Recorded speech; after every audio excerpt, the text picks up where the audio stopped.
വയനാട്ടിൽ മകൻ അച്ഛനെ വെട്ടിക്കൊലപ്പെടുത്തി. മാനന്തവാടി ഇടവക കടന്നലാട്ടുകുന്ന് ബേബിയാണ് മരിച്ചത്. മകൻ റോബിനെ പോലീസ് കസ്റ്റഡിയിൽ എടുത്തിട്ടുണ്ട്. സുർജിത്ത് അയ്യപ്പത്ത് മറ്റു വിവരങ്ങളുമായി വയനാട്ടിൽ നിന്ന് ചേരുകയാണ്. Surjit, good morning.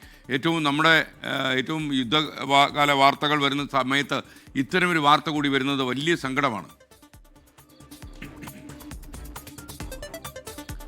SKN, ഈ സംഭവം ഉണ്ടായത് ഇന്നലെ രാത്രി 11 മണിയോട് കൂടിയാണ്. കടന്നലാട്ടുകുന്ന് എന്ന് പറയുന്നത് ഇടവക പഞ്ചായത്തിലെ സ്ഥലമാണ്.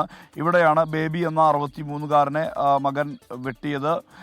മകൻ റോബിനുമായി കുടുംബവഴക്കുണ്ടായിരുന്നു. ഇന്നലെ റോബിൻ വീട്ടിലേക്ക് എത്തിയ ഘട്ടത്തിൽ വീട് അടച്ചിട്ട നിലയിലായിരുന്നു, അകത്തുനിന്ന് അടച്ചിട്ട നിലയിലായിരുന്നു. തുടർന്ന് പ്രകോപനമുണ്ടായി. ഇയാൾ നേരെ ജനൽ ചില്ലുകൾ അടക്കം അടിച്ചു തകർത്തു എന്നുള്ളതാണ് പോലീസ് നമ്മളോട് പങ്കുവെക്കുന്ന വിവരം.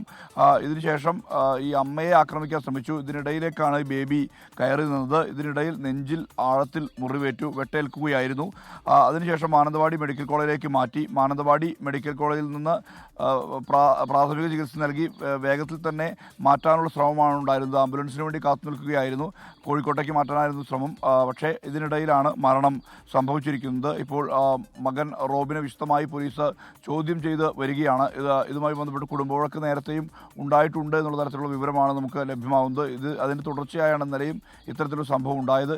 എങ്ങനെയാണ് മരണം സംഭവിച്ചിരിക്കുന്നത്? മൃതദേഹം ഇൻക്വസ്റ്റ് നടപടികൾക്ക് ശേഷം പോസ്റ്റ്മോർട്ടം ഉൾപ്പെടെയുള്ള കാര്യങ്ങളിലേക്ക് പോകാനുള്ള നീക്കമാണ് ഇപ്പോൾ പോലീസ് നടത്തുന്നത്. മകൻ റോബിനെ വിശദമായി പോലീസ് ചോദ്യം ചെയ്തു വരികയാണ്. SKN.